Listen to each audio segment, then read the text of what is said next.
and welcome to all who are joining us from the Americas, Europe, Middle East, Africa, Asia, and the Pacific. As Sue said, I invite you to share in the chat where you vote, where you are tuning in from, and a progressive issue important to you. Impressive progressive candidates and their policies succeeded coast to coast this November. John Fetterman in Pennsylvania and Peter Welch in Vermont are headed to the Senate. Val Hoyle and Andreas Salinas in Oregon, Greg Casar and Yasmin Crockett in Texas, Jonathan Jackson and Delia Ramirez in Illinois, Summer Lee in Pennsylvania, Becca Valent in Vermont, and Maxwell Frost in Florida will bolster the ranks of the Congressional Progressive Caucus in the House. And several measures to strengthen labor, reproductive, and voting rights, child and health care, as well as to end remnants of legalized slavery, succeeded at the state level. As Joseph Stiglitz asserts, the unanticipated outcome of the US 2020 midterm election shows that Americans can sense the challenges they face and believe that they can do a better job of addressing them through civil, informed debate and well-designed public policy. In fact, whether they realize it or not, most support progressive policies. Well, today I assert that our not so silent progressive majority predicates its action precisely on that insight as we proceed on our road ahead. Today, special guest speakers join us to celebrate our victories, soberly consider the obstacles we faced, and recommit to achieving even more success. Daniel, can you get us started? Sure thing. So today, and give me one moment here, the event will proceed as follows. Bruce will introduce Aaron Chappell, and I apologize if I'm mispronouncing your last name there, Aaron. Chappell. So Bruce will introduce Aaron Chappell, our Revolution political director. Sue Alexness will introduce Representative Abraham Aiyash, Majority Floor Leader-elect of the Michigan House of Representatives, and Caitlin Kennedy will offer up a video statement from Greg Casar. Each talk will be followed by a question and answer session. We ask you to write * hand up in the chat box when you want to ask a question, and we will place you in our question queue. In the next segment, proDA members will speak briefly about key midterm results, ranging from voting rights to campaign finance reform and reparative justice, inviting your comments on each topic. Then Candace Cariston, our Democrats Abroad chair, will briefly speak and introduce Judith Whitmer, the chair of the Nevada State Democratic Party. Chair Whitmer will offer us summarizing comments on the midterms and encouragement for our road ahead. Bruce Murray and Sue Alexness, proDA chair and vice chair respectively, will take us out with closing comments and announcements. So Bruce, take it away. Thanks, Daniel. It is my distinct pleasure to introduce Aaron Chappell. As Daniel said, Aaron is political director at Our Revolution, one of the organizations that emerged from the 2016 presidential campaign of Senator Bernie Sanders. It has grown in the meantime to become a premier progressive leader, building a national network of state and local grassroots groups, holding politicians in power accountable, fighting for progressive policies and taking on corporate power, electing progressive candidates up and down the ballot, and transforming the Democratic Party into a more progressive party. Aaron worked as an organizer in the labor movement for 20 years, including 5 years abroad for the International Trade Union Confederation in Brussels. He also has lived in Mexico City. Aaron is originally from the great city of Indianapolis. And by the way, Aaron joined protesters outside Jeff Bezos' New York City penthouse to drive home our demand to Amazon for fair wages and taxes while mitigating impact on our environment. He did that just last Friday, and here he is with us right now. Aaron, the floor is yours. Hey, thanks a lot, Bruce. And hi, everybody. Great to be here with you. So this has been a good election cycle for progressives, right? Bruce was rattling off at the very top of the call some of the victories. We've added 9 Our Revolution endorsed members to Congress. Big pickup, right? 2 in Texas with Our Revolution members, Greg Casar, Jasmine Crockett, a couple in Washington State, a couple in Oregon, a couple in Illinois, Summer Lee in Pennsylvania, Becca Balint in Vermont. And then, of course, capped off with the victory in Pennsylvania of John Fetterman, an incredible addition to Congress, to the Senate, a real unique candidate who ran so clearly on issues of economic populism that we feel strongly are winning issues, right? That we have to talk about pocketbook issues and we have to take action on those issues. And I think that's the main takeaway that we saw this cycle. It's in no way to say that we don't care about or run on reproductive rights, on defending democracy. Those are absolutely critical issues as well. But those are things that we saw the party establishment kind of failing to take strong enough action on this year.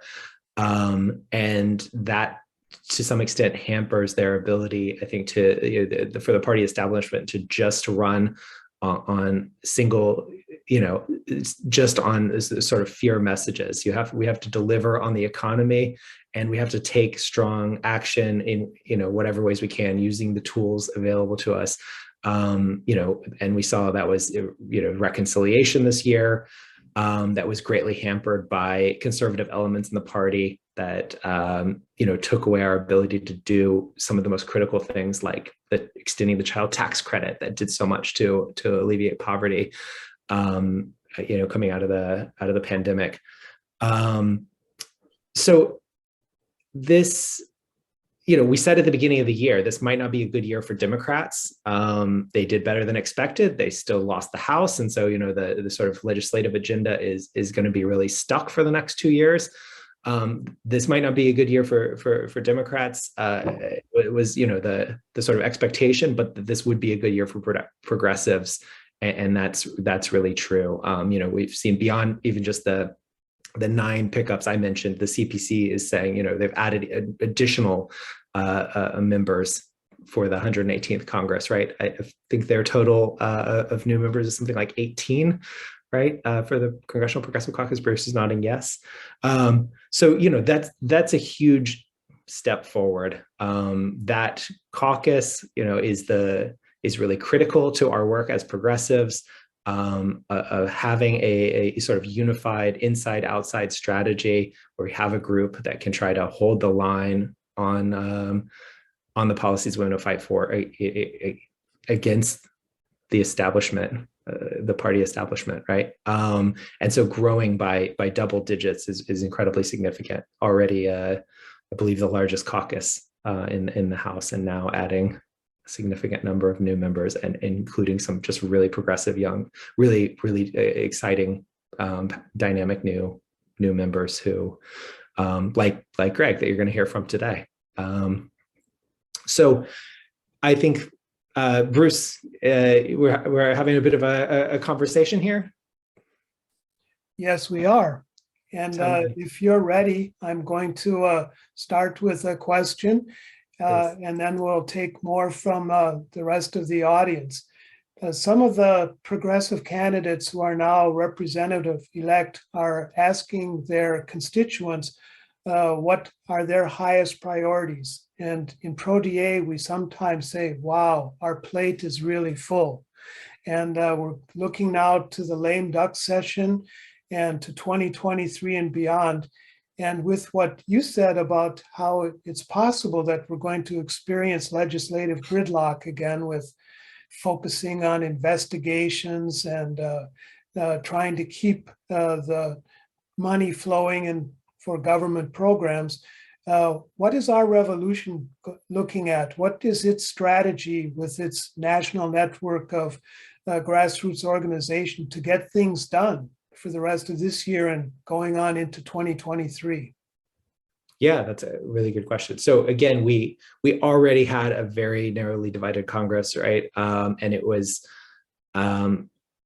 primarily a fight within the party to get things done. We knew that we were likely to only have these 2 years, the 117th Congress, to accomplish things we wanted to accomplish, and a lot of that was held up by members like Manchin and Sinema, who just sort of refused to budge and didn't feel the pressure that they needed to feel from the president, from the party establishment, to budge on critical issues for working people.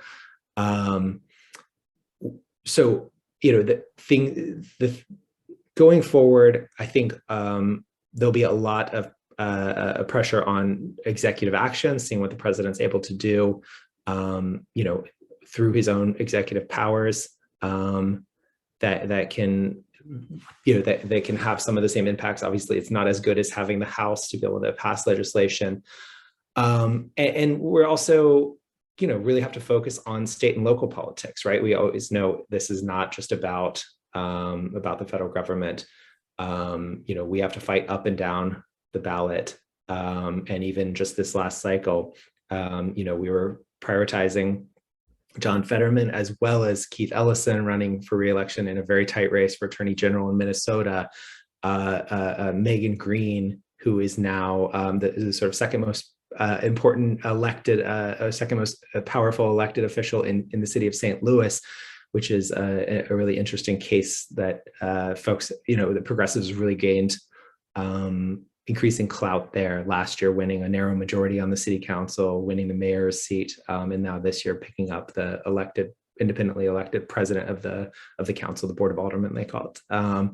So those are places we have a lot that we'll be able to move forward. Those are really critical wins as well this year, and we're this coming year being an off year, we're also going to have a lot of big cities having city council races. New York, Los Angeles, Chicago has a mayor's race, right? So there's still a lot on our plate electorally, as well as thinking about what we can be pushing for.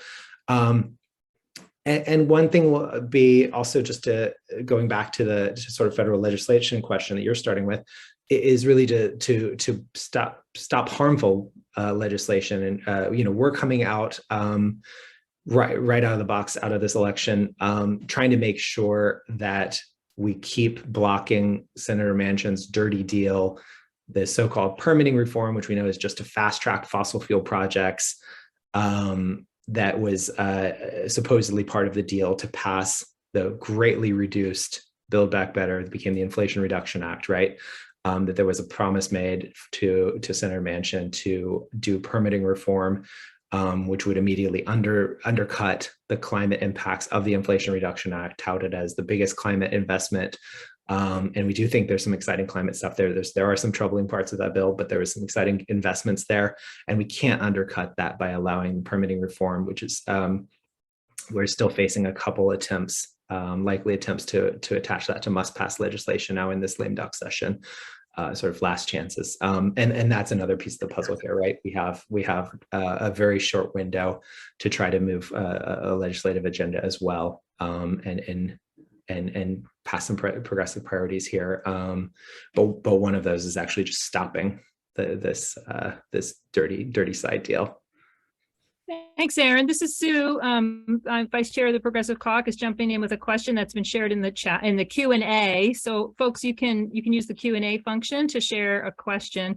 And this is from Eric, who's asking, how is the very possible ascension of Jeffries to House Party Leader? What does it mean for House progressive policies and focus? Well, I mean, I know there are worries. I'm not going to claim any expertise on Jeffries. There are clearly worries in progressive circles about positions he's taken. There are worries about his closeness to the fossil fuel industry, for one. But at the same time, I'd say it's also, he's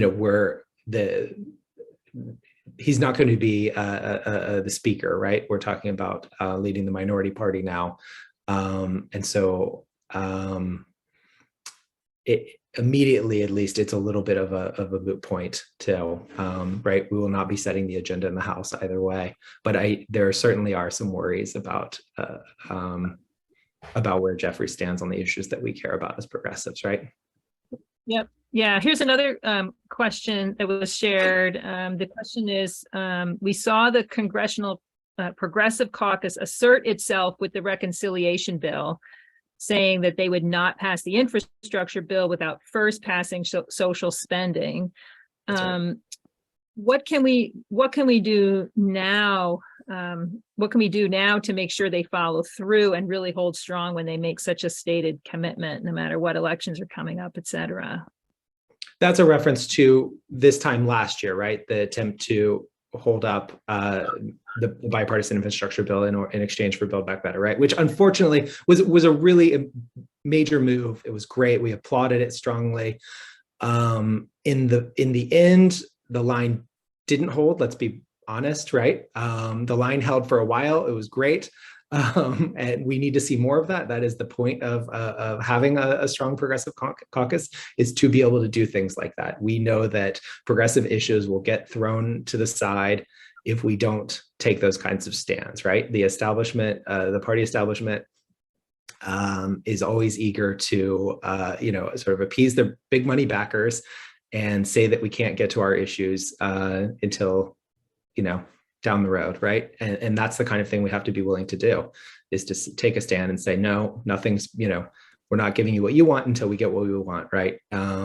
So that was a really important move, even though in the end it did not hold through to, to being able to block the bill in that exchange.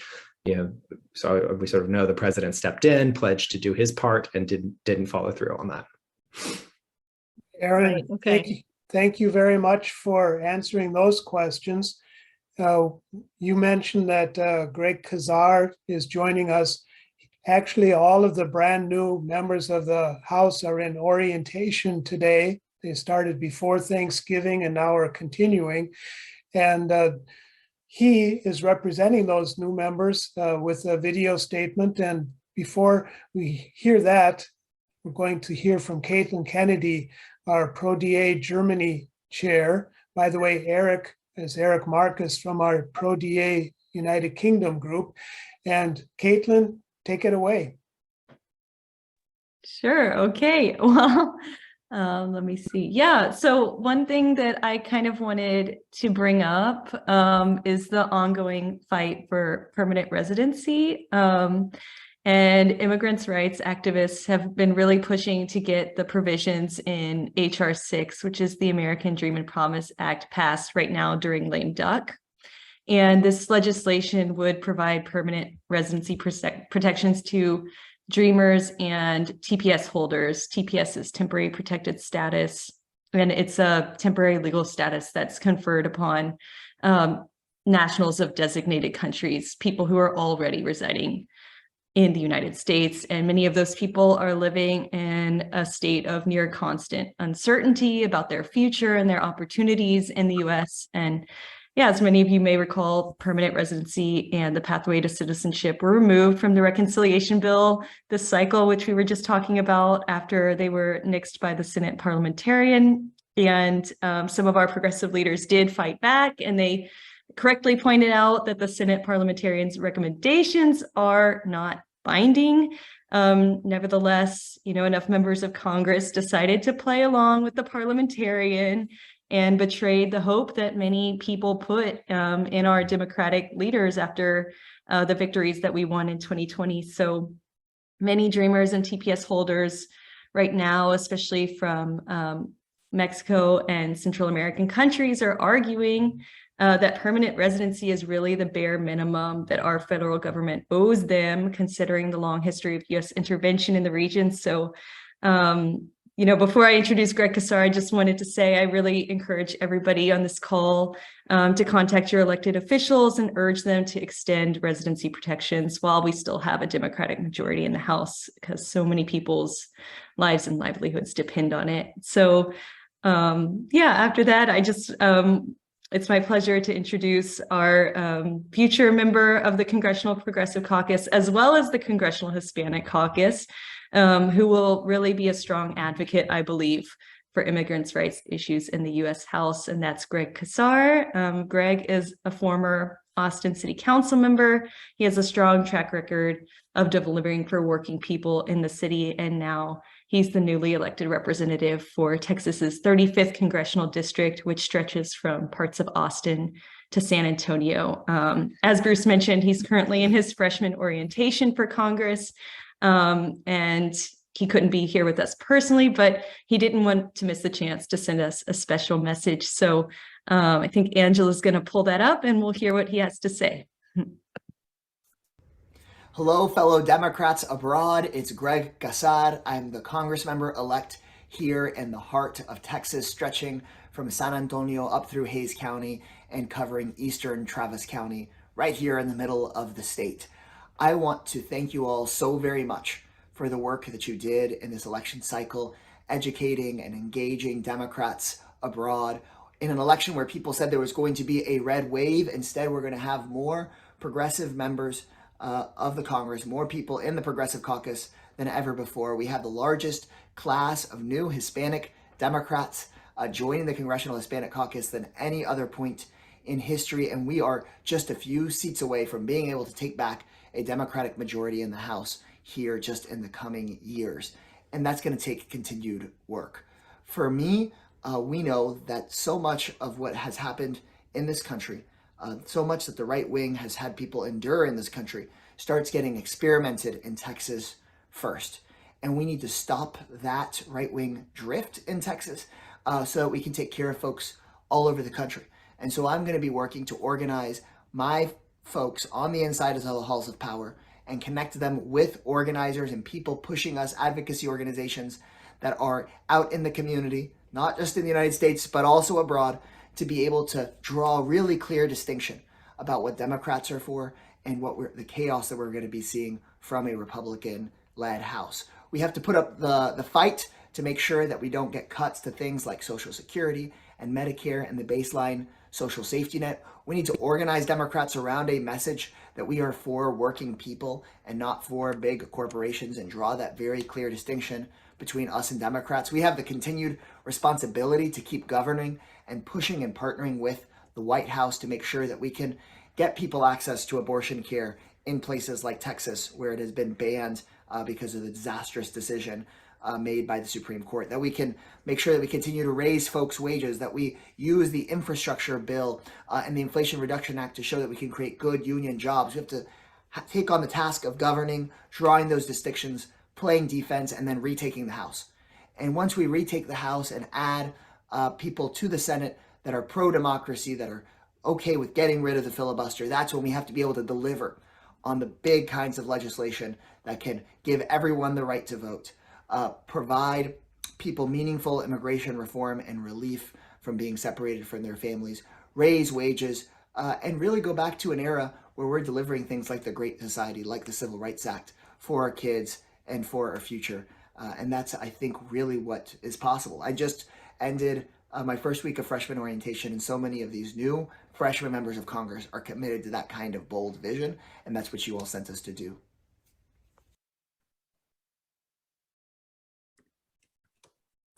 All right. Well, it's always really inspirational. I always learn a lot whenever I hear the special messages that Greg Casar shares with us. So we're so grateful that he did, despite having such a busy schedule this week in particular, take the time to really, sit down and share his thoughts with us. So thank you so much to Greg and to his team for dedicating this time to us. And now we do have a few moments, I believe, for comments and questions. If anyone in the audience would like to share any thoughts, please feel free to do so in the chat. And I think, Bruce, will you be moderating that? Yes, and I want to start by asking you, Caitlin, because you are a Texas voter, and you know that it's not only Greg Casar, but Jasmine Crockett, Michelle Vallejo, and also Jessica Cisneros and others fought really hard to win seats in the House in Texas. Could you talk a little bit more? I know this will be kind of spontaneous about what happened in the midterms and how you feel about how things turned out in Texas. Yeah, sure. I mean, like Bruce said, I'm a Texas voter. I'm from Houston, so I don't vote in any of the districts where, unfortunately, where there were exciting progressives running. So, I'm having to live vicariously through other Texans a little bit, but, it was exciting to see a wave of young, diverse primary candidates that really spoke to a lot of issues that people care about, living abroad and even just traveling to different parts of the US as a Texan. People always have these thoughts in their head about, oh, you must be very conservative or whatever. So it was very exciting, I think, to see such a wave of strong progressive candidates come out who really got a lot of support nationwide, excited a lot of people nationwide, not just locally. So, I'm very happy that people like Greg and Jasmine won. I'm devastated that Michelle Vallejo, whom I dearly loved, I had the opportunity to interview her for my job, incredible woman. But that was heartbreaking, but it was still exciting to see, what a splash she made. She was a newcomer to politics. She pulled through in that runoff, by just a handful of votes. And really, I think we'll be seeing a lot from her in the future. Claudia Zapata ran in Texas, did some really revolutionary stuff with her campaign. A lot of the money that she received as donations, she poured back into the community help projects, stuff like this, which is very, very cool and exciting to see. It's cool to see Texas leading in a progressive way. Bruce and Sue know a lot about what's going on within party modernization in Texas. Obviously, statewide, Greg Abbott, Ken Paxton, these really horrible people, will unfortunately be seeing them in office again. But I'm hopeful, I guess. There was some hopeful moments amidst the usual disappointment of being a Texas voter. So yeah, I don't know. That's my spontaneous reaction. I also have a question, if Aaron is willing to consider it. And that has to do with a kind of elephant that is in our progressive room often, that is dark money and super PAC spending. And we are also willing to soberly consider some of the obstacles we faced with progressive candidates. And there have been numerous examples, not only in the midterms, but during the last 18, 24 months. Aaron, what is our revolution saying and trying to do about super PAC spending? Well, yeah, this was obviously a year in which, once again, we set records, obscene records for the amount of money spent on elections. And we saw particularly AIPAC pouring tons of money against progressive candidates in primaries. And we know that money does have an impact and, does harm our democracy. And it's something we have to address. And I'll just take that opportunity to say, we also, all of that's true. We have to deal with money, get this kind of money out of politics. But we also don't want to just buy into the idea that we can just try to match it and just need to raise more money on our end and just, also need to put up more ads. We really do believe in organizing. And I think that, we showed results again in this cycle by actually, having conversations with people, not just trying to put more ads on TV, but by making, I think in our case, 1.25 million phone calls to the Our Revolution base to make sure that folks knew the stakes in these races, to talk through the issues that they were concerned about, and to really do that kind of a real work of turnout. So, and we heard it was a chance to engage with people about the same issues that we were hearing everywhere. Like, we do have, members in St. Louis are concerned about crime, right? It's a city with significant problems, things like that. And so to have those conversations is really critical work.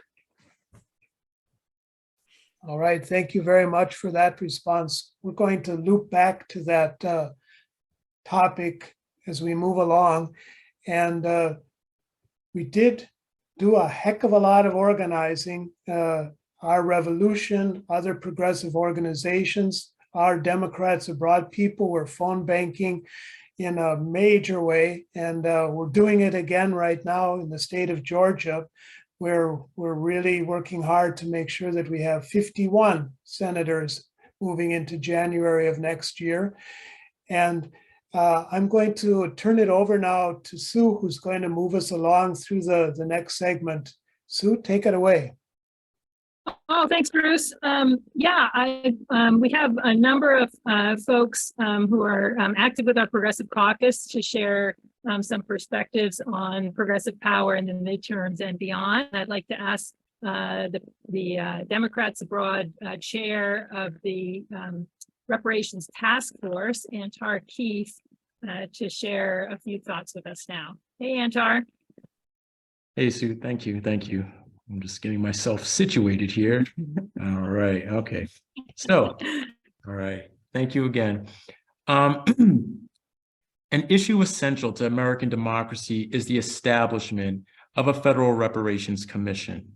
H.R. 40, the House Reparations Study Bill, is a proposal to enact a federal reparations commission to identify, aggregate, and quantify the accumulated damage wrought over time by racist state and federal policies, beginning with chattel slavery through Jim Crow and up to the present. It would then devise reparative solutions for intergenerational harm affecting present-day Black Americans in education, employment, finance, law, healthcare, cultural memory, property ownership, civic engagement, and most notably, voting rights. The combination of COVID-19 and George Floyd's slaughter thrust reparations into the national spotlight. The House Reparations Bill garnered 215 plus House votes in record time. Its momentum since then has been stymied by conservative forces and political cowardice in our party. Today, H.R. 40 now is set to die without ever having been brought to the floor for a vote. Despite an unprecedented 215 confirmed votes, a DNC affirmation of support, Democratic Party platform pledges to establish a commission, and a bona fide Biden-Harris campaign promise to support one, we have yet to see any movement to enact such a commission since 2021. The number one objection from Democratic elites had been that H.R. 40 wouldn't survive a Senate vote, but Biden could and still can enact a commission himself. Other pundits feared an executive order would negatively impact the midterms, but the midterms are over now. The bill still lives and can still serve as a popular mandate for an executive order. What we in our task force do is we work towards making reparations a litmus test for progressives and those who claim progressive and those who claim to support the Black vote. We work hard toward getting Biden to issue an executive order for the commission, and we prepare the ground for the next iteration of H.R. 40, because the Dems have been putting this forward for over 32 years. We organize with the National HR Coalition, but our real power comes from regular Americans from around the world. We would appreciate any help we can get in our outreach and advocacy. So what I'm gonna do is I'm gonna post links right now that really affirm every aspect of evidence that I suggested, that the Democratic Party actually uses reparations as a tactic to curry votes, but this is a promise that has never been fulfilled, and they are close to being able to, but still the cowardice seeps in. So on top of that, I'm also going to post the next RTF meeting link here. So now what I want to do is I also want to point out the bottom link that I posted here is from the organization Human Rights Watch, which has devised a module that sends an email directly to the White House And in this case, it's already preset with information that corresponds to compelling Biden to enact an executive order to carry out his pledge and do what he said he would do. Here is the next RTF meeting. For those who want to join the task force, please RSVP and we'll continue this advocacy work. Thank you. Thank you, Ann. Thank you, Antar. Fantastic work. Keep it up. The Progressive Caucus is proud to be a sponsor of the Reparations Task Force and to promote their activities in our newsletter and on our website. And I'd like to now invite Daniel Stein to unmute. And Daniel is going to share with us some comments first from Sue Cronenfeld. So our Global Progressive Caucus has a number of issue advocates who provide weekly updates on several important issues, and we feature these on our Facebook and Twitter accounts. And Sue Cronenfeld here in Canada, where I am, provides updates on campaign finance. She's watching the FEC like a hawk. And so she sent along a statement about campaign finance, and Daniel can share that with you now. Thanks, Daniel. Sure thing. Thank you, Sue. So to get to Sue Cronenfeld's point on campaign finance reform and her updates, she's told us that there is some bad news and there is some good news. The bad news is that, discouragingly, the Federal Election Commission recently dismissed a matter brought to their attention by Campaign Legal Center in 2017. Jeb Bush's 2016 presidential campaign PAC, Right to Rise, has allegedly been raising and spending campaign funds before Governor Bush has officially announced his candidacy, in violation of campaign finance law and the public's right to know who funds such groups. Although there was some agreement among FEC commissioners that some of the allegations had merit, this August the issue was dropped without even a rationale being given for the FEC's failure to pursue the matter. We absolutely must have a stronger FEC staffed with commissioners who are willing to investigate potential violations. The good news is that another bright spot in the re-election campaign in the recent election campaign was the success of a ballot initiative in Oakland, California. The Oakland Fair Elections Act received wide public support and provides a means and a model for further engagement on the part of the voting public and a greater chance for average voters to have a significant effect on elections. Perhaps the most interesting provision is the Democracy Dollars program, which allots each eligible voter 4 vouchers of $25 in public money, which they may assign to the candidate of their choice. While this program only applies at the city level, it suggests a way forward, where small dollar donors may use their collective influence without even spending their own money to support candidates. This might be duplicated at other levels of government in the future. A similar program, which has been operating in Seattle, Washington, has been shown to increase voter engagement, including among visible minorities. Here's a link to the Oakland Fair Elections Act if you are curious to see what they came up with.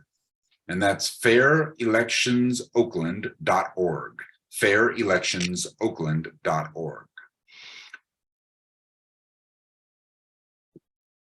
Betsy has also shared with us a little bit of information about the election of Maxwell Frost in Florida. Maxwell Frost, for the first time at a DA event for Florida Democratic candidates before the midterm elections, was seen by Betsy, and Betsy tells us the following. Wow, I was impressed. He answered questions posed to him calmly, clearly, intelligently, and with a sense of purpose. Currently, he is representative-elect for the 10th Congressional District of Florida, which was Val Deming's seat in Orlando. He served previously as the National Organizing Director for March for Our Lives. Born in 1997, Maxwell is the first person from Generation Z to be elected to Congress. He was endorsed, among others, by Bernie Sanders and Elizabeth Warren. Maxwell has been active in the gun control lobby and survived an incident of gun violence at a Halloween event in downtown Orlando in 2016. He endorses Medicare for all, decriminalizing sex work and marijuana use, and a two-state solution to the Israeli-Palestinian conflict. He speaks Spanish and English fluently, is a jazz drummer, and plays the timbales. His 9-member high school band, Seguro que sí, in Spanish meaning of course, performed in the parade during Obama's second inauguration in 2013. I am very confident he will be an excellent member of the U.S. House and will fight hard as a progressive for social, racial, and economic justice. And we thank we thank Betsy for her sharing of her reflections on Maxwell Frost. Yeah, I would invite folks on the call to use the Q&A function to share comments or questions. You don't have to have a question if you want to just add to the Q&A that how you feel about Maxwell Frost, or who your favorite newly elected progressive is, or what's happening in local elections where you have connections in terms of some progressive wins. And we do have a question in the chat, so I'm gonna throw this out and see who'd like to respond to this. So Arnie asks, can we pressure the president to reverse austerity and provide the essentials for life using emergency powers like for storms and fire to put a floor under precarity? And Arnie adds, austerity is death. So does anyone have thoughts on putting pressure on the president in this way? I'll just jump in and say, yes, we absolutely can pressure the president. I can't speak to the exact legal arrangement being proposed in that scenario, but we should push the president to do everything he can through executive action in these next 2 years. We did not successfully pressure him to take action in defense of democracy in a way that we needed to see, right? Including convincing 2 senators in his own party to support at minimum a carve out to the filibuster related to protecting voting rights, right? That shouldn't have been so hard. We should have seen stronger action from the president on reproductive rights, right? And so, again, I think to set ourselves up well for 2024, the president needs to take action on economic issues as well. And so we should absolutely be pressuring him to do everything possible on that front. So I think it's a good question. Awesome. Well, I'm now very, very pleased to introduce our special guest from Michigan, who is Representative Abraham Aiyash. He's wrapping up his first term in the Michigan House of Representatives, and he was just voted in as Majority Floor Leader-elect for his second term. He represents his hometown of Hamtramck and the surrounding parts of Detroit, which was formerly the 4th District and is now the 9th District. He advocates for progressive solutions and justice for his community, including a single-payer Medicare for all plan within Michigan, getting corporate PAC money out of politics, defeating anti-Black racism, having criminal justice reform, and ending police brutality, expanding and restoring paid sick leave, taxing carbon emissions and other harmful pollution to help fund green infrastructure initiatives, banning new CO2 emissions from new and current Michigan companies, a $15 minimum wage, student loan forgiveness for Michigan college graduates, expanded disability rights, and much more. Thank you, Representative Aiyash, for being the only legislator in the Michigan House or Senate who refuses to take corporate and lobbyist campaign contributions, and for working to serve the public, not the wealthy or well-connected special interests. We are so pleased you're here with us today. I'm going to bring you everywhere to introduce me now. Thank you so much for having me, and to the team at PDA. Can I call you guys PDA or? We're Democrats abroad, DA, or for the Progressive Caucus, you can say proDA. Oh, okay. I'm referring to Progressive Democrats abroad. So, I'm incredibly honored to serve in my role as state representative. It truly is an incredible opportunity to be able to go to the state capitol and fight for the same community that you grew up in, right? As you said, Sue, unfortunately, a lot of the conversations that we see in our politics and our body politic is one that's centered in a lack of political courage. We see folks take the path of least resistance, and oftentimes that is the path that has the most money, because money helps reduce some of the friction and some of the things that we fight for. But it's a reminder that anything worth fighting for is going to take a hell of a lot of work, and it will be incredibly taxing and difficult. And the question that I want us to think about as we head into the next term is, what kind of skin in the game do we have? And it's a difficult thing to process, because when things get difficult, I understand why we want to check out. So one of the things I hope we are doing often is asking ourselves, what is the thing, or what is the driver, what is the moment in our lives that make us and allow us to have that drive to keep fighting?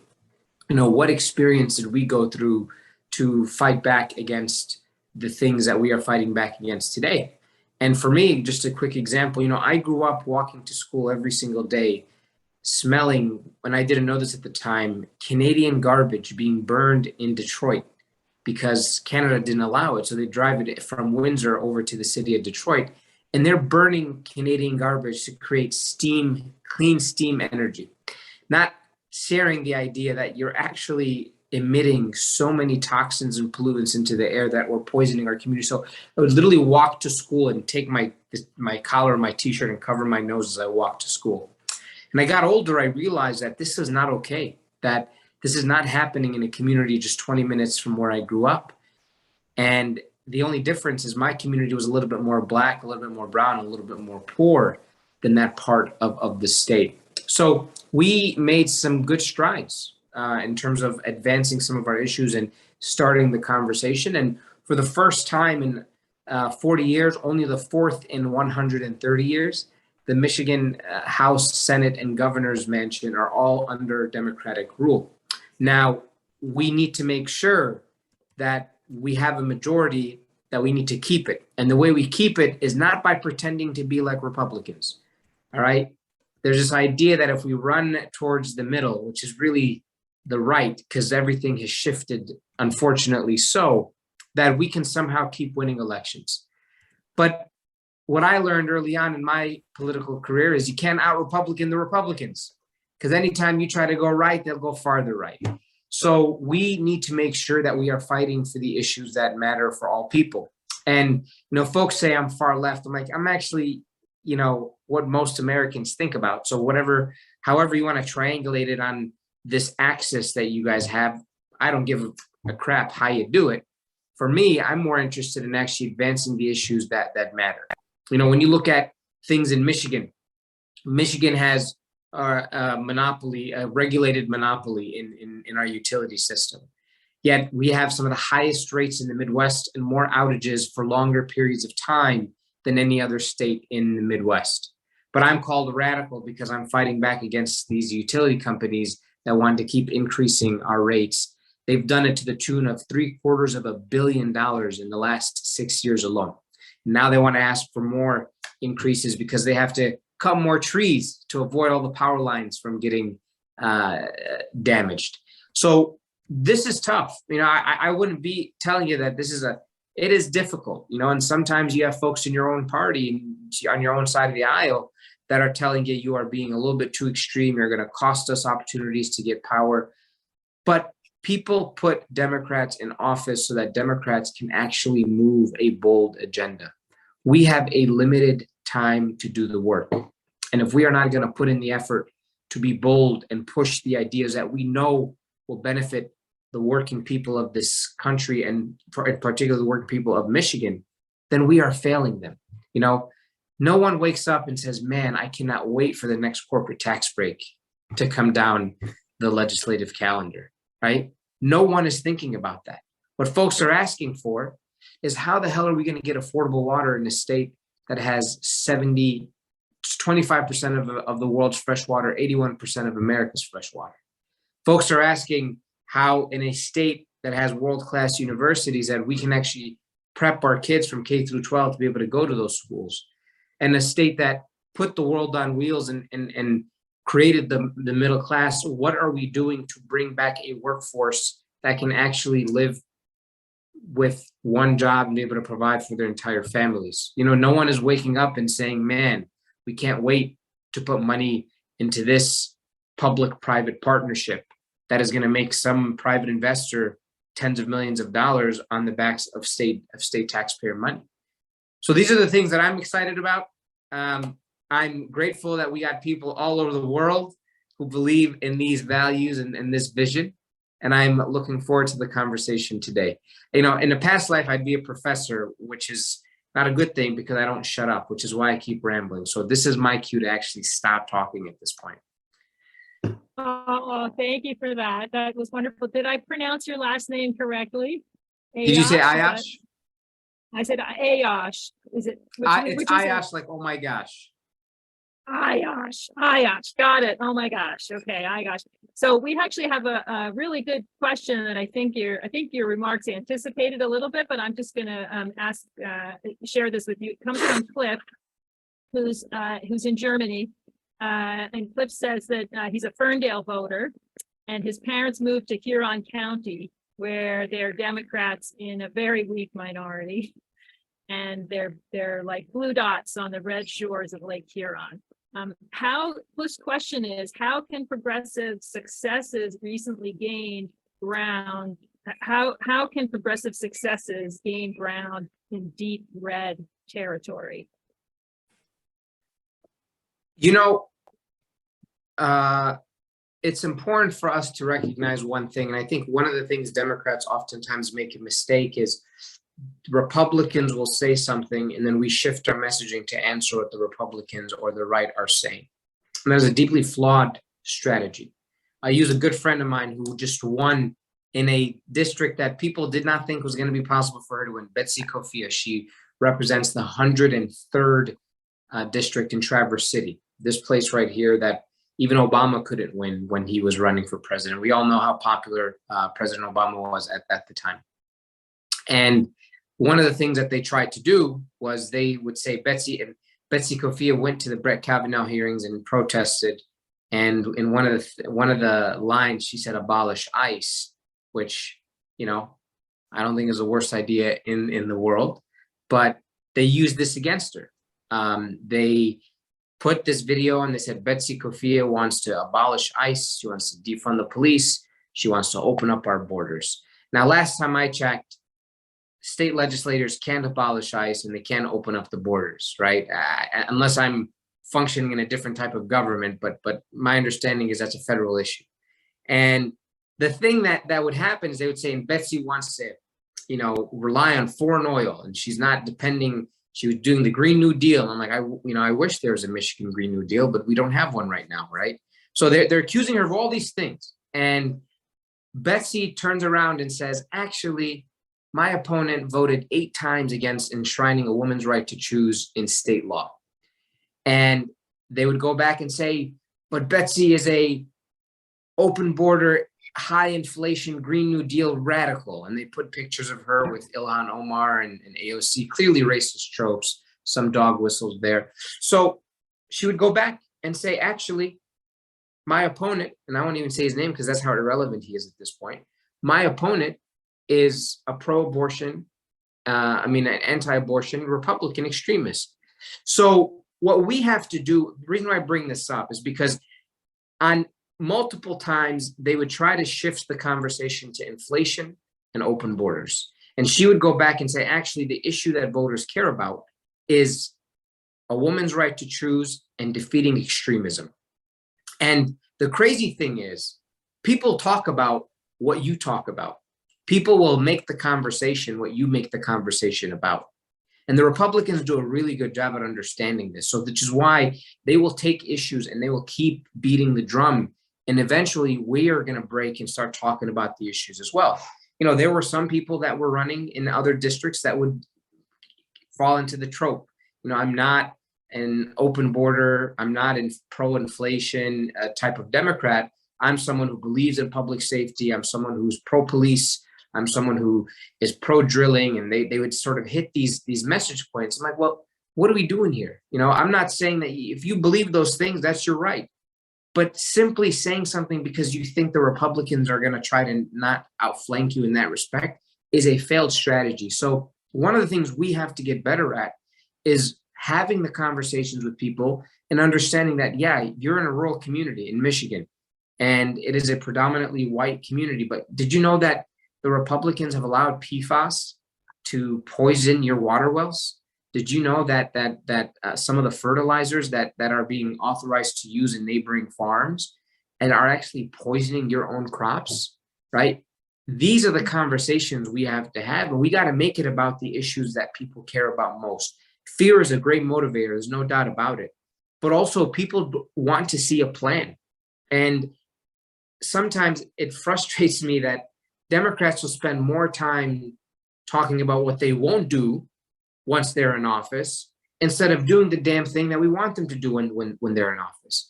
It's like, I don't need to hear that you're going to be somebody that's not going to push a left agenda or this. Just do the damn job, right? Quite frankly, and stop telling us what you won't do, because fear is a motivator. And if they see that you're running afraid, well, they're going to run away from you and go to the person that they feel is a heck of a lot more confident. So, you know, I think that's one part of it. As you look at Huron County in particular, we need to be able to talk about the things that people care about. And the reality is we also have to do a little bit of soul searching, because if we're a party that is also in line with corporate comfortability, what is the distinction between a Republican and a Democrat in that respect? There are huge distinctions. I'm going to be very clear. The Republicans have chosen to be a party of anti-democracy and extremism and controlling people's lives and lifestyles.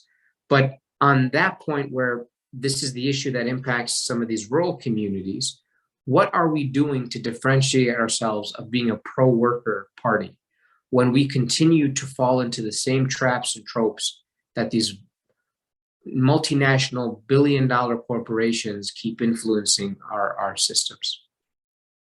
So we got to break. Thank you very much. Yeah, I'd like to see it. Thank you so much for those responses. I appreciate it. And we have a couple of other folks with questions, and so we might be able to do sort of a speed round on a couple of questions. And before I introduce Bruce to ask his question, I'm just going to share that in the spirit of not focusing on fear, but on hope and what's possible, that there are Americans living all around the world who are already benefiting from single payer healthcare systems. And if you ever need us in your battle in Michigan to come forward and tell our stories of how that saved our lives and the lives of family members, that here in Canada, what we complain about is the price of parking at the hospital, not the price of the surgery or the fact that we couldn't get it because of the cost. So Bruce Murray, you have a question and a quick response from Representative Aiyash, and then we'll go to a question from Angela. Thanks, Bruce. Congratulations, Majority Floor Leader-elect Aiyash. That's a mouthful. And you have a big job. State of Michigan won the trifecta. We're so excited about that because we think that at the federal level, there might not be so much happening in the next year or so, but at the state and local levels, there's a lot of potential, especially in states like Michigan. And I don't think we've ever talked to a majority floor leader before. So could you tell us a little bit what you think is going to happen in 2023 and what kind of victories we might experience, because all of us, over 6,000 progressive Democrats abroad worldwide, many of whom were working really hard. What can you tell us, and how can we help? Yeah, I mean, we have give you a little bit about the history. So this is the fourth time in 130 years that we have a Democratic trifecta in Michigan. The sad news is we have never held it for more than one term in those 130 years. So history suggests that we will only have it for 2 years. Now, I'm not operating in that vein. I hope to stay the majority leader for many years to come. But I think what's important for us to remember is we need to make sure that we are going to act swiftly and quickly for the working men and women of our state. It's not to be a performative progressive, right? As I always say, putting up a Black Lives Matter sign and a pride flag is great. But if that's the only way you show care and concern for marginalized communities, then you are not truly someone who believes in pushing progressive values. You're simply performing those progressive values. So one of the things we have to do in Michigan is we have had our unions gutted in 2011 by Rick Snyder.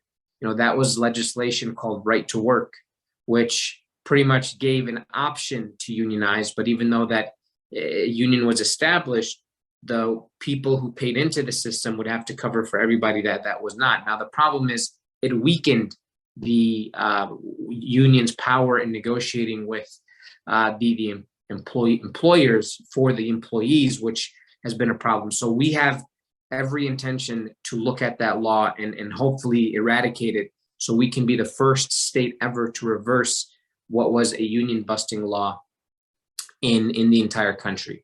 The other thing we have to think about is gun reform. You know, we have a serious issue. You know, Oxford, Michigan, Oxford high schools, where there was the shooting where the young man shot up some of his classmates, murdering many of them. We got to make sure that we are addressing gun violence in a serious way. And we have to make sure that we're protecting our water and investing in housing. Housing is one of the biggest issues that I think people are not talking about enough in terms of policy. It's just something that people are complaining about in their day-to-day lives, but that is something that we have to address. So we have some exciting opportunities to move this forward. I think what we need to do is make sure that our party and our leadership, and I'm speaking about myself in this as well, is not going to get jaded by the system.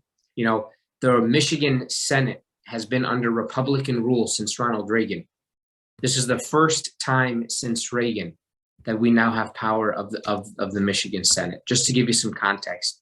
So there's a lot of institutionalized thinking on how we operate in the lens in which we should look at things. And it absolutely has some influence by that long-term Republican stink that we got to be able to break out from the process. Wow, thank you. So a quick question. Do you think there's much that can be done about the Flint water crisis with the trifecta in place, or look, we have record opportunities for some investment right now. I think one of the things that we got to look at with the Flint water crisis, we set up emergency management laws, which are undemocratic, which means if the municipality is not meeting its financial obligations, the state can take over, and all the Democratic elected members of those government bodies no longer have power. We need to repeal the emergency manager law in Michigan, which is a first step to avoid a water crisis like that happening again. But I think we have an opportunity to invest some resources in a serious way, where we can now finally have appropriations set forth to address some of those issues.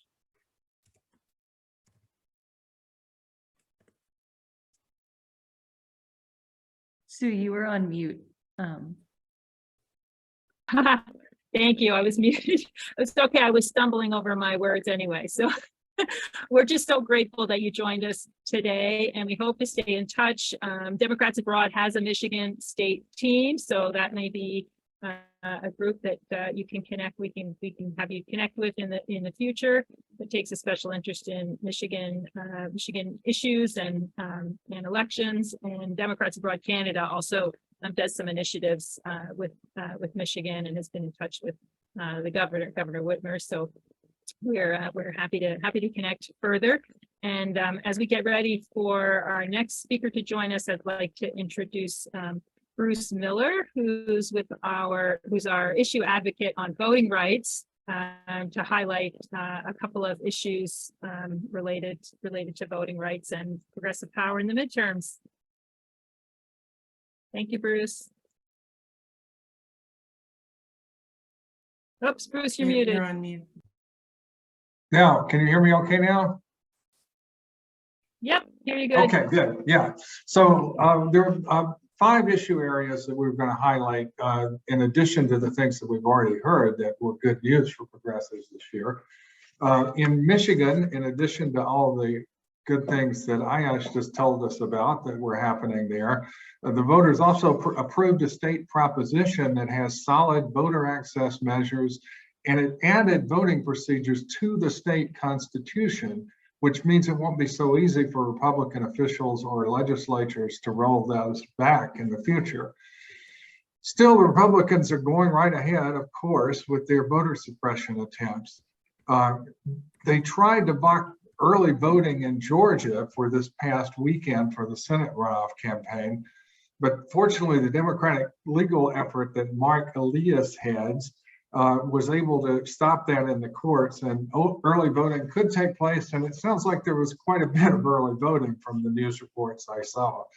And it's worth mentioning that Brad Raffensperger, the kind of hero Secretary of State, Republican Secretary of State, who stood up to Trump in 2020, supported the restrictions on early voting that the Republicans wanted. So it's a reminder that anti-Trump isn't always necessarily pro-democracy. So there was also good news on abortion rights. California, Michigan, and Vermont all passed laws defending the right to abortion and reproductive rights more generally, that is contraception, because some Republicans are trying to go after that already. Kentucky and Montana voters voted no on anti-abortion propositions on the ballot in those states, and Kentucky and Montana aren't really known for being flaming left-wing states, to put it mildly.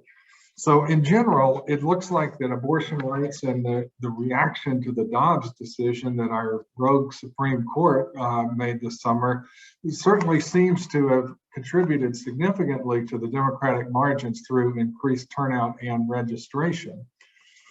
And it's important for the Democratic Party to remember that issues like voting rights and reproductive rights are also social and economic issues, and voters understand that.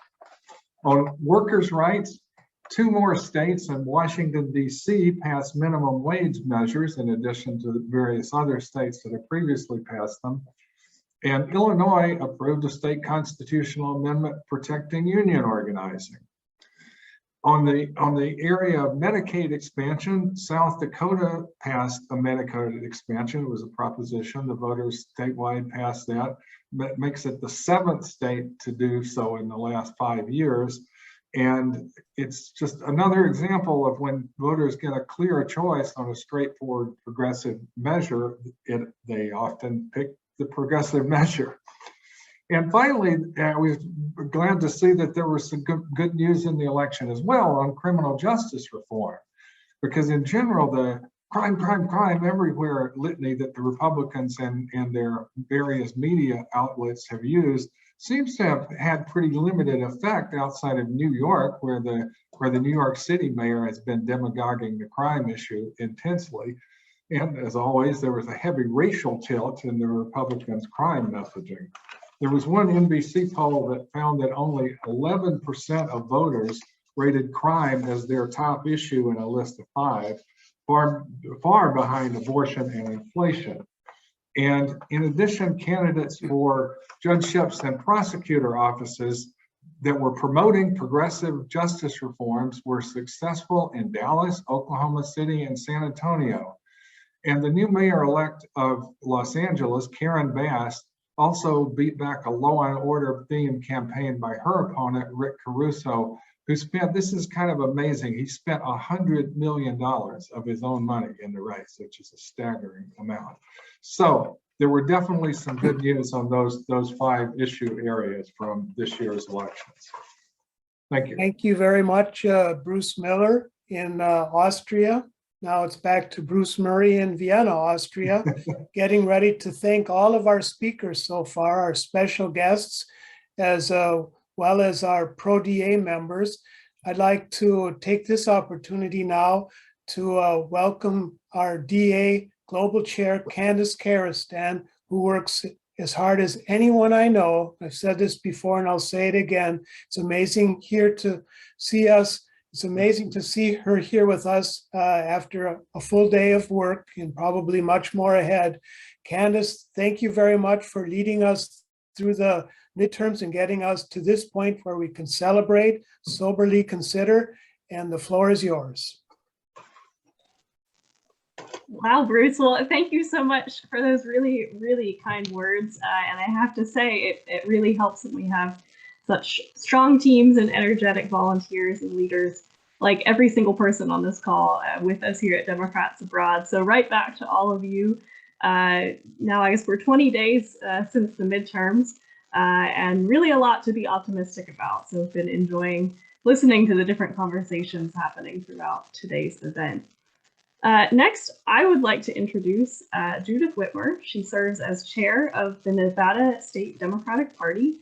I think we touched on this a little bit earlier in the event, but Democrats Abroad is an official state party of the Democratic National Committee. So just like the 50 states and the territories, we also have official recognition within the party for the Americans and dual citizens who are living outside of the US. So I had the pleasure of working with Judith throughout this cycle, and thrilled to have her here for today's event. So just wanted to give you a little bit of background on her before her the pre-Nevada State Democratic Party days. She grew up in a military family and moved numerous times before settling in Southwest Florida.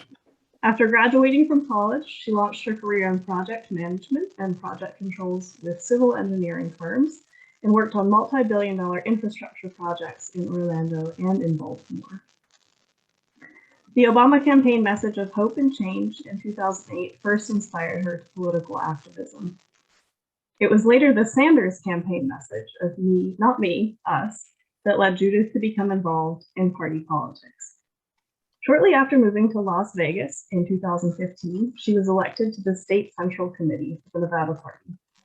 After serving as a convention delegate for Bernie in 2016, Judith was elected to the Clark County Executive Board in 2017 and served there for 2 terms. And I know that after this Senate race, everyone on this call is very familiar with Clark County. So jumping ahead, in 2019, she founded the Left Caucus as a chartered Democratic caucus for the purpose of moving the Democratic Party to the left from the inside.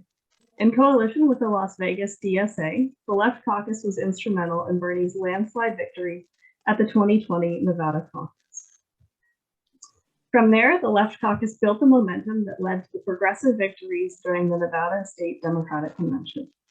At that very convention, Judith was elected as a national pleo, so that's a party leader or elected official for Senator Sanders, the presidential elector, and the chair of the 2020 Nevada delegation to the convention. In March of 2021, Judith and her entire progressive slate were elected as officers of the Nevada State Democratic Party. During the first term of their new administration, the Nevada Dems built a year-round sustainable infrastructure for community outreach and engagement, leveled the playing field for progressive candidates, and ran a statewide down-ballot coordinated campaign that included rural and urban candidates. Beyond that, they also played an integral role in the re-election of Nevada's Democratic Senator and congressional representatives. All of this was done, again, with progressive organizing and grassroots organizing and small dollar donations in mind. And again, what an accomplishment in Nevada, thanks to your leadership, Judith. We're thrilled to have you with us on today's call, and I'll toss it over to you. Thank you, Candace. It's great to see you. Hopefully I'll see you again soon at the next DNC meeting. It's really great to be here with everyone, especially, when we're talking about progressive policy and progressive politics in general. Here in Nevada, we've done a lot of work to move the progressive movement forward. But as you know, there's still a lot of work to be done. One of the things that we did recently was we brought forward a resolution to the DNC to prohibit dark money in primary elections. And one of the reasons we felt strongly about that is because a lot of that dark money is used by the Democratic candidate, the establishment favorite, against the progressive candidate. So that's one of the other things that we've been working on too on that front, is also modernizing or introducing reforms to the DNC, as well as Candace has been involved in that as well. And we'll continue to do that work. Our goal when we took office or took over this administration was to build out a year-round infrastructure to expand the party so that more voices could participate, more people felt included, that we're more representative of our communities. And we've done that. We've built out a year-round infrastructure. So our next goal is to pivot towards legislative session, which is coming up, and we're going to be lobbying and advocating on policy. We're going to be co-sponsoring bills. We're going to be taking people to Carson City to testify. We're going to be teaching our electorate how to testify, how to lobby, how to get involved in that process, because most people don't really know. We can sit back here and talk about policy and talk about, oh, this bill or that bill, and it's going to pass or not going to pass, but there's things that we can actually do to help that at the state level. So we have tried to keep our focus mostly on what's going on at the state level for legislative session coming up, because that's something that people can engage around. They understand that those issues affect their daily lives. And that's something that cuts across all demographics too. So we're going to be engaging in the legislative lobbying session, and we're going to be advocating on policy, progressive policy. And the other thing that we're building is we're building out a deep bench for 2024.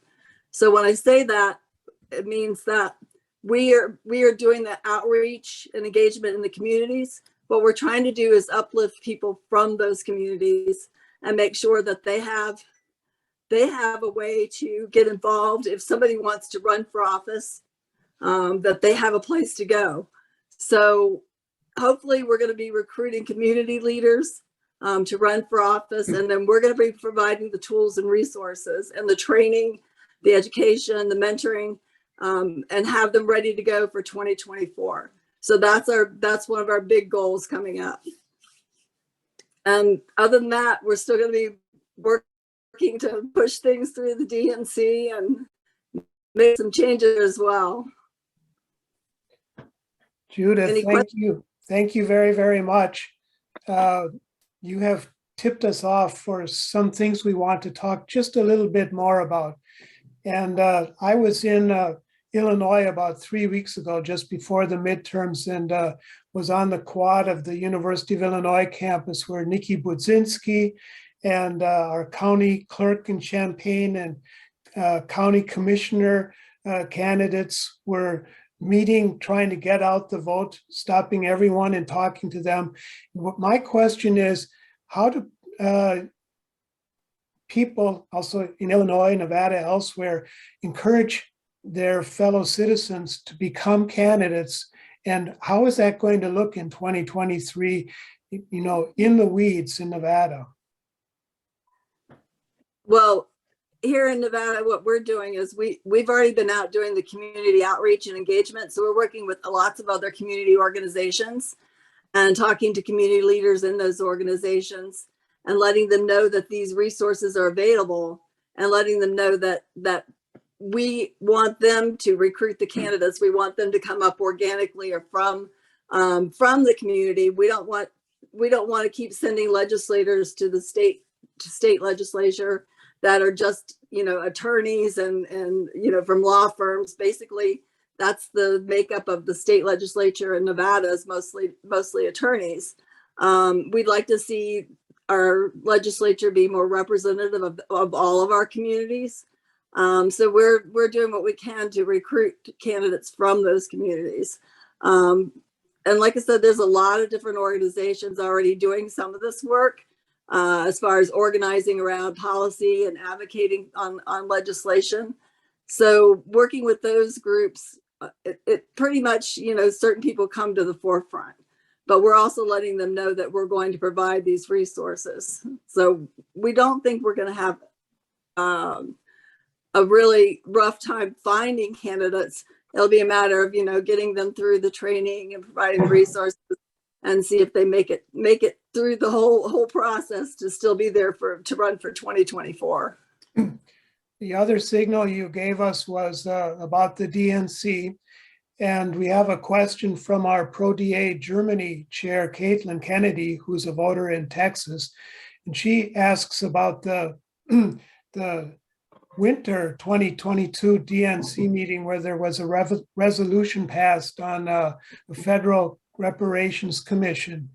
And she wants to know now, as we end 2022 and we're in the lame duck session, is there something we can do in the DNC to encourage the president to take a look at that resolution? Also understand that HR 40 has well over 200 votes in the House so that we can get that job done before the 118th Congress begins. Yeah, that's a tough one, because even though we passed a resolution, the resolutions in the DNC are basically stating our position on certain policies, on certain issues. They're just position statements, basically. We would hope that all of our elected officials would be willing to follow those resolutions, but there's nothing binding in them that says that the president or anybody else has to actually follow those guidelines or those resolutions. You know, it's different. Resolutions are different than bylaws, and bylaws determine how the DNC is governed. But as far as reparations go, that would have to move in Congress. It's not going to move from the DNC. You know, the resolution is really just a statement saying that we as the DNC support reparations. All right. We have a comment from a participant on the call who is in Las Vegas right now. And she writes, I am temporarily here, she's a Democrats abroad, in Las Vegas, and have been speaking with many people about what they think of how things are here with regards to racism, inflation, Social Security, healthcare, and so much more. I shared with them how things were in Europe as I was in Luxembourg. They really do want things to get better, and I told them how DA is working on these things, and they are happy to hear that. I was living in Las Vegas from 89 to 97, also worked with getting a Democrat into office then. It's great what Judith is doing with organizations there to make it a better place. Hope that things get better there, as the politics at the national level have been making it harder, and that is also in all states. I guess that is a way of saying thank you very much, Judith Whitmer, chair of the Democratic State Party in Nevada. And we want to wish you really, really good luck going into 2023 and beyond. And you can probably sense that we're eager to help you. Would you like to maybe give us a last comment? Yeah, I was just going to say that one of the reasons we decided to work on down ballot races is because so often those races don't get the attention and the resources they need. And those are the races that affect our daily lives, you know, state legislative offices, city council, county commission, your judicial races, school board races. Those are all down ballot races. And we need to pay more attention to those races. I mean, all of these extremist agendas come out of Republican state legislatures. And you know, we have to do our part to make sure that we're holding the line in each state as well, and doing our best to get Democrats elected and into down ballot races as well. We were really, really proud of our work to hold, you know, Nevada provided the firewall for the Senate. You know, sending Senator Cortez Masto back to the Senate is a really big deal, and our congressional representatives are all returning as well. But those down ballot races mean a lot to the people here in Nevada. And that's one of the ways we were able to help get out the vote, is by concentrating on those local issues and local races that turned out more rural voters as well. So that would be my comment going forward, is that we continue to make sure that we're paying attention to those races as well. Thank you very much, Judith Whitmer. I think those are very wise words, and we are going to take them down our progressive path the rest of this year and moving on forward. I'm going to start summarizing a little bit now, also with some Thanksgiving comments. At our Democrats Abroad Austria Thanksgiving celebration last Thursday, we were asked to step forward and explain for what we are especially thankful. When my turn came, I thanked the increasing number of progressive candidates who are willing to step up and refuse to accept super PAC spending. And they include people like Maxwell Frost in Florida's 10th Congressional District, who will bolster the ranks of the Congressional Progressive Caucus, where more and more members demonstrate that relying on people power and remaining centered in their connections to everyday constituents is a winning formula for them and for all of us.